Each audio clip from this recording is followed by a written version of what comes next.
இதனிடையே பெங்களூருவிலிருந்து பத்திரிகையாளர் விஜய் குரோவர் நம்மிடையே இணைகிறார். அவரிடம் பேசுவோம். இணைப்பில் வந்தமைக்கு மிக்க நன்றி. இப்போ யாருமே இந்த நேரத்தில் இது மாதிரியான ஒரு சம்பவம் பற்றி பேசிக்கிட்டு இருப்போம் அப்படின்னு எதிர்பார்த்துருக்கவே மாட்டோம். ஒரு பக்கம் வெற்றி பேரணி, அதுக்காக ரசிகர்கள் குவிஞ்சிட்டு இருக்கக்கூடிய ஒரு விஷயமா தான் இருந்தது விதான் சௌதா பகுதி அப்படின்னு பார்க்குறோம்.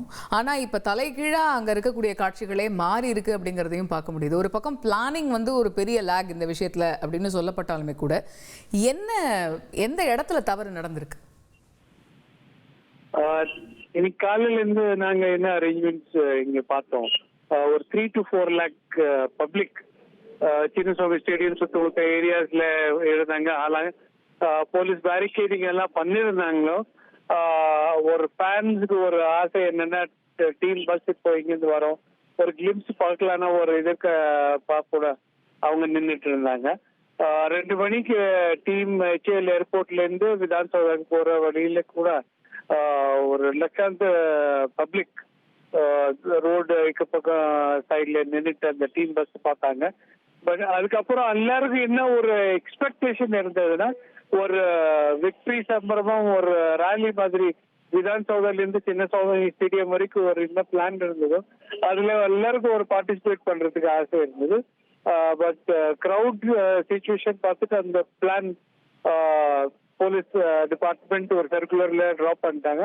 எனக்கு க்ளோஸ் செக்யூரிட்டிலேயே டீமுக்கு ஸ்டேடியம் கண்ட்ரோல்னு பிளான் இருந்தது. ஸ்டேடியம் கெப்பாசிட்டி பாத்தீங்கன்னா கிட்டத்தட்ட கரெக்ட் 75,000 தான் ஸ்டேடியம் கெப்பாசிட்டி. பட் அங்கே இருக்கிற ஒரு 3 to 4 lakh பீப்புள் எப்படி மேனேஜ் பண்றதுன்னு ஒரு பெரிய டாஸ்கா போச்சு.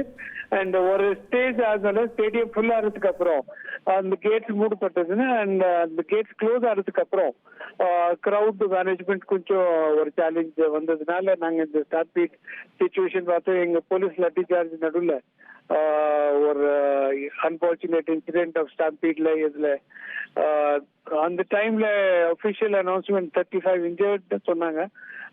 அவங்கள போரிங் ஹாஸ்பிட்டலுக்கு கூட்டின்னு போயிட்டு அட்மிட் பண்ண வச்சாங்க. அதுல டெத் கன்ஃபர்மேஷன் இன்னும் கவர்மெண்ட் சார்பாக எதுவுமே இல்லை. But unofficially 3 to 7 death toll news நமக்கு வந்துட்டு இருக்கு. இப்போ கூட இருக்கிற சிச்சுவேஷன்ல கிட்ட about 1.5 to 2 lakh people stadium வழியே இருக்காங்க. RCB டிஷர்ட்ஸ் போட்டு அட்லீஸ்ட் ஒரு பிளேயர்ஸ் கிளிம்ஸ் ஒரு பாக்குறதுக்கு சின்ன ஸ்டூடெண்ட்ஸ் இருக்கலாம், இல்லைன்னா கேர்ள்ஸ் பாய்ஸ் எல்லா ஏஜ் குரூப்ஸ்ல இங்க வந்திருந்தாங்க. ஏன்னா it was very anticipated victory. இது வெறும் டீமுக்கு இல்ல, நம்ம ஸ்டேட்டுக்கு நம்ம சிட்டிக்கு இருக்கிற ஒரு செலிப்ரேஷன். ஒரு நேத்துல நைட்ல இருந்து இது நடந்துட்டு இருக்கு. அண்ட் அன்பார்ச்சுனேட்லி இந்த மாதிரி ஒரு சம்பவம் நடந்ததுனால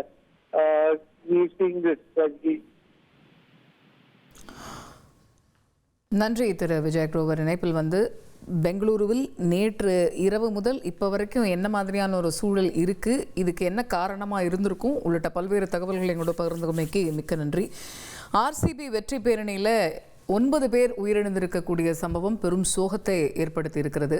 அம்மாநிலத்துடைய துணை முதலமைச்சர் DK சிவகுமார் கூட போதிய பாதுகாப்பு ஏற்பாடுகளை செஞ்சிருந்தோம், அப்படி செஞ்சிருந்துமே கட்டுக்கடங்காமல் ரசிகர்கள் கூட்டிட்டாங்க, அளவு கடந்த ரசிகர் கூட்டத்தால் இந்த துயர சம்பவம் நடந்துருச்சு, இந்த சம்பவத்துக்கு கர்நாடக மக்கள் கிட்ட மன்னிப்பு கேட்குறேன் அப்படின்ட்டு அவர் கூட தெரிவிச்சிருக்கக்கூடிய சூழலில் இனி அடுத்து என்ன அப்படிங்கிற ஒரு கேள்வி எழுது. ஏன்னா ஒரு பக்கம் உள்ள கொண்டாட்டங்கள் நடந்துகிட்டு இருக்க, வெளியில் அங்கே இருக்கக்கூடிய மதில் சுவர் மேலையும் மரங்கள் மேலையும் மரக்கிளைகள் மேலையும் ரசிகர்கள் முண்டி அடிச்சுட்டு போகக்கூடிய காட்சிகளையும் நம்மால் பார்க்க முடியுது. இன்னொரு பக்கம் அந்த கூட்டத்தை கலைப்பதற்கு காவல்துறை அதுக்கான வேலைகள்லையும் பணிகள்லையும் ஈடுபட்டுட்டு வரதையுமே பார்க்க முடியுது. பெங்களூரு அப்படின்னாலே நமக்கு முதல்ல நினைவுக்கு வரக்கூடிய ஒரு விஷயம் போக்குவரத்து நெரிசல். அதுவும் இப்போ இருக்கக்கூடிய நேரம் 5லேருந்து 6 மணிக்குள்ள அப்படின்னு பார்க்கும்போது என்ன மாதிரியான ஒரு போக்குவரத்து நெரிசல்.